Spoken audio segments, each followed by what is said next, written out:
Hey, this is Melissa, and this is my first ever podcast.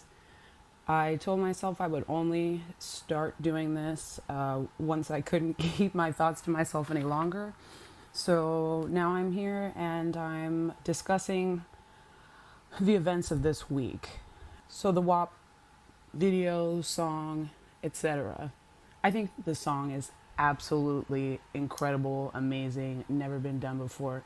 I think it's excellent, and I'll give you some reasons why. First and foremost, the beat's fire. Second of all, let's take a look at the poetic license of it. I think that it's actually really creative, and I think if you can put your prude sensibilities aside, you can really enjoy the art that's being created. I think just because you're not used to, which a lot of you are, and based on the reception, it's nothing you haven't heard before in terms of the raunchy component of it. But I really don't see the problem in it.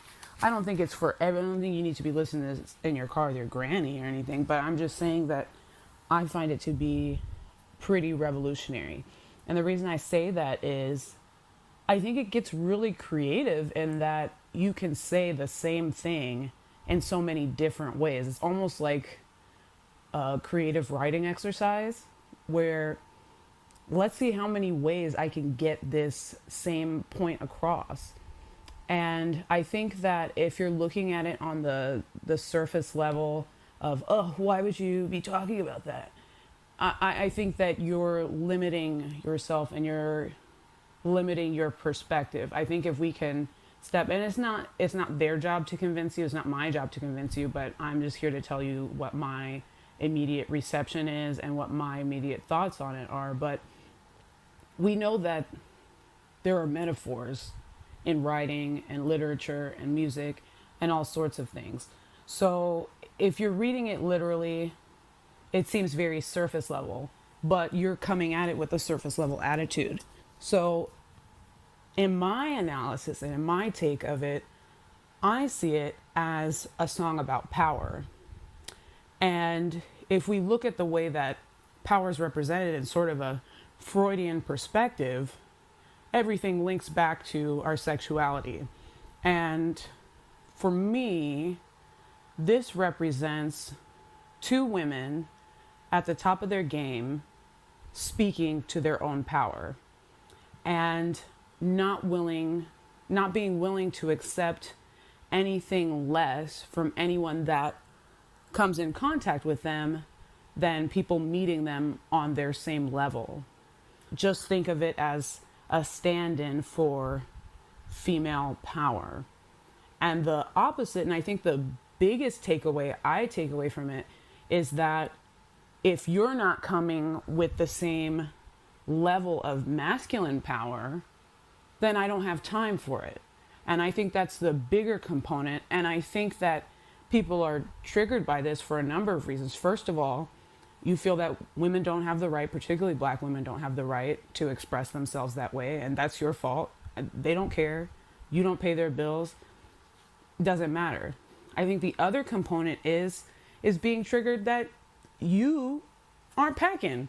And I don't mean just physically. I mean, you're not packing in life. You're not holding the same status in life as these two women. So I think that people are upset because they have to take a look at themselves, whether you understood the music this way or not. But you have to do some soul searching, because for women it can be triggering because maybe I'm not holding that much power. And I think that women that receive it well are the women that are making strides in their lives and are making strides in their career and relationships and families and friendships and all of that. And I think that if you have a problem with it, there's probably something wrong that you're doing. It has nothing to do with what they're saying. I think the same is true of men, where there's two levels to being triggered. One, how is this woman doing better than me? And two, how is this black woman doing better than me? And so when you take it in that perspective, it's on you. It's your problem. So analyze why it is you have such an issue with this piece, this work of art. Now, another issue I've heard brought up in regards to this is, oh, well, what about the kids? The kids, it's not the right influence. It's not the right look for the Black community. It's not this. It's not that. I don't want my daughters listening to this. Well, first of all, you're the parent, so mind your business. Second of all, this isn't coming on Cartoon Network. This is not for children. And I think it's important for parents to stop letting a TV raise your children and take a more active role. And I know that's easier said than done, obviously, but don't sign up to parent if you don't know how to parent or aren't willing to learn how to parent. And in addition to that, I think it's really important that should your child come across this, that you explain this in and of itself is not wrong, but it's wrong for you at this time. You're a child. You're not grown yet. You have no business watching this yet. You have no business emulating and mimicking this yet. But Meg and Cardi aren't babysitters. That's not their job. That's not what they signed up for.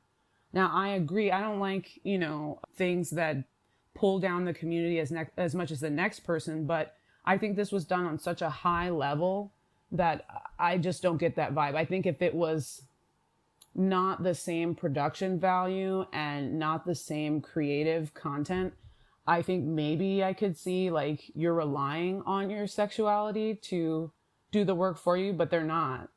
It's just sickening to people because they're so good and they're so gorgeous. And so when it comes to being a role model and setting an example, I do believe that celebrities and influencers do have a responsibility, but they don't need to change who they are and what their product is because children exist.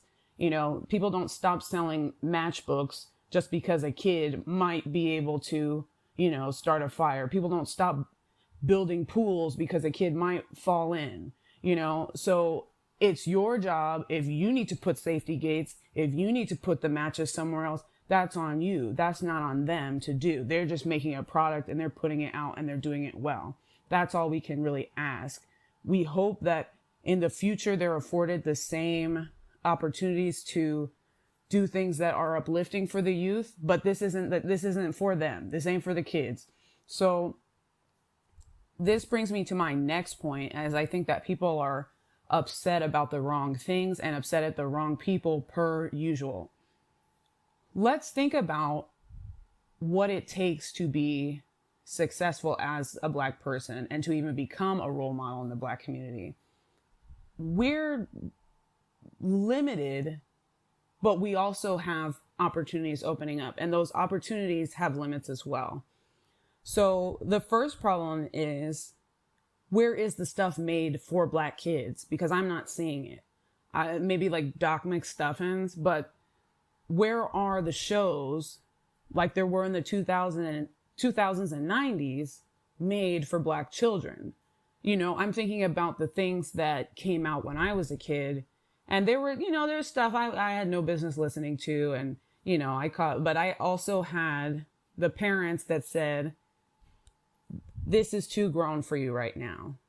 This is too grown. Not that this is wrong, this is bad, this is whatever. This is too grown for you right now. And I understood, okay, there'll be a time when this is acceptable content for me to consume. And I was cool with that because my parents had not led me astray. And I had a trust and rapport with them to where if they told me that there was something that I shouldn't be accessing, I believed them because they hadn't led me astray. They didn't keep me from anything fun if it was something that could hurt me. So what I don't obviously want to see is, little kids dancing to this and stuff like that. That's obviously not what I want to see. But where is the Black JoJo Siwa? Where are the Black, where are the Zendayas on Disney Channel? Where are the Black shows on Nickelodeon? Where are those things, that content for young Black kids so that they're not worried about grown people stuff? And I think there's an issue because those doors are so heavily guarded that, we start to learn, well, I guess if I'm going to be famous, I have to do this. And there's nothing wrong with that. But when you're young and it feels like an impossible standard, I think that it can introduce some problems.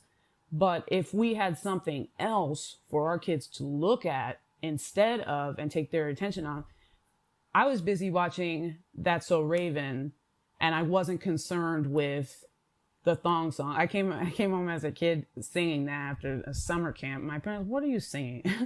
And I was like, oh, the kids are at camp are singing. Like, well, you shouldn't be singing. I got in trouble for singing Freak Leak by P.D. Pablo. Not in trouble, but just, Melissa, you shouldn't, that's not an appropriate song to sing. And I just left it at that.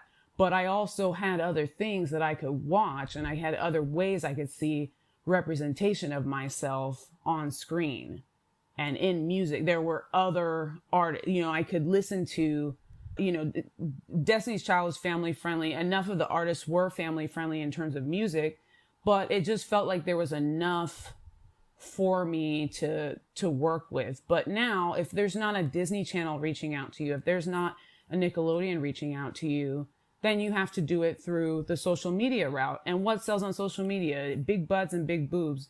And I say that more as not in a literal sense, but just sexuality.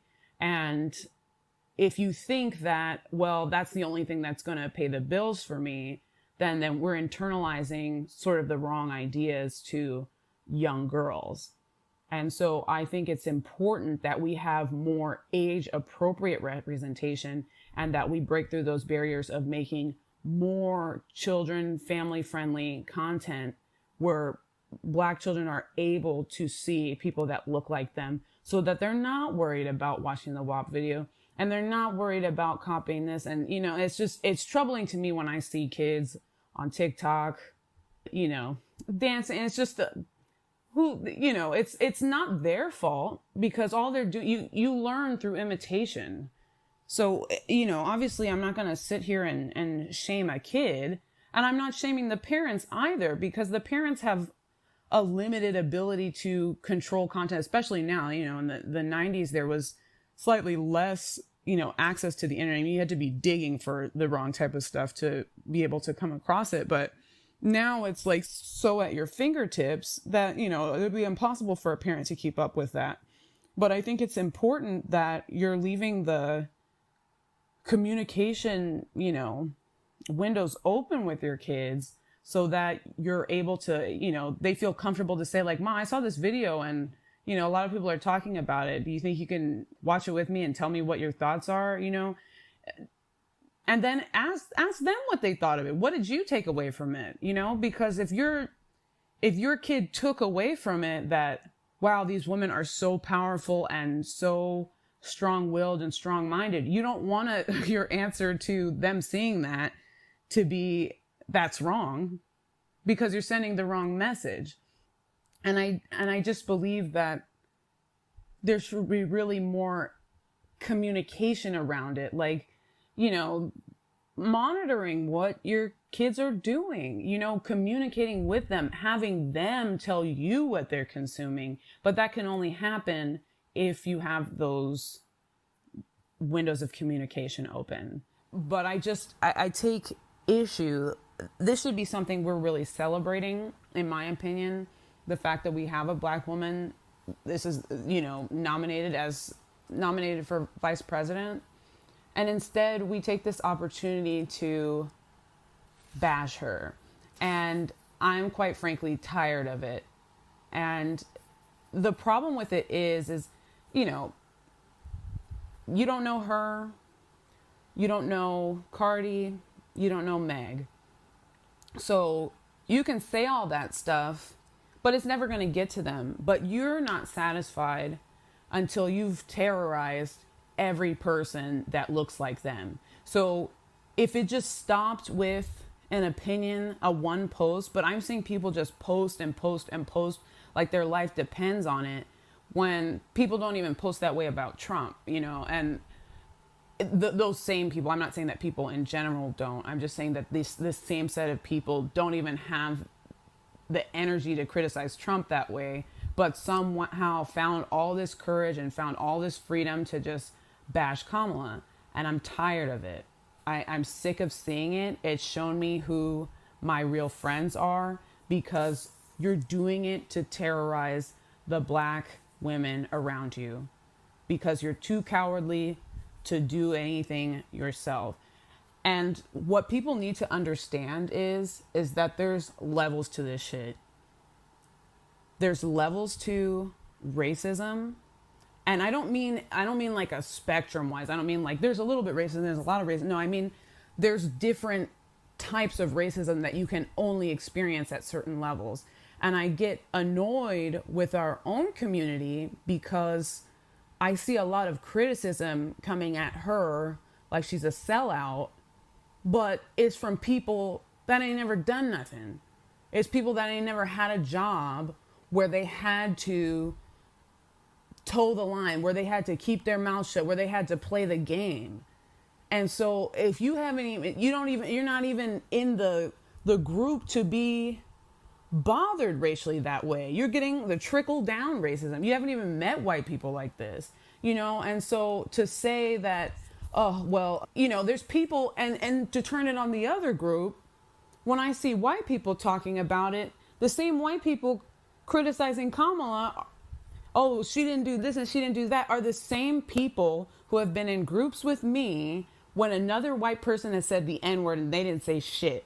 They didn't say anything about it. They didn't say anything was wrong. So how can you criticize her for not making these moves in critical situations and not making the moves you agree with and not being perfect when you can't even do it when the stakes are zero?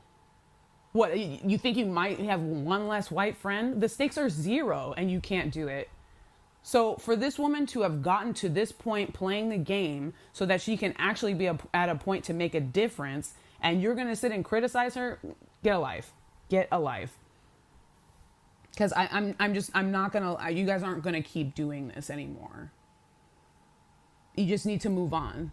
If you don't want to, don't vote. I don't care. But I don't want to hear about it. Stop terrorizing the women around you. It's sickening. And it's really put me in a pissy mood this week because I wear my heart on my sleeve. I'm an empath. And these things are hard for me not to internalize. When everybody thinks they're just so entitled to their little opinion, their little half-baked opinion about something and not knowing anything about it. And you know what? There's stuff that Kamala's had to go through that I know Barack hasn't had to go through. So black men speaking on this shit, think about it. Think about it a little bit longer before you just start popping off and saying what she should have done and what I would do. And just stop. Because in order for you to even be in a situation to speak on the matter, you have to have achieved something. I'm not a huge fan of Taylor Swift, but I'm not going to sit here and post about Taylor Swift all goddamn day, because you know what?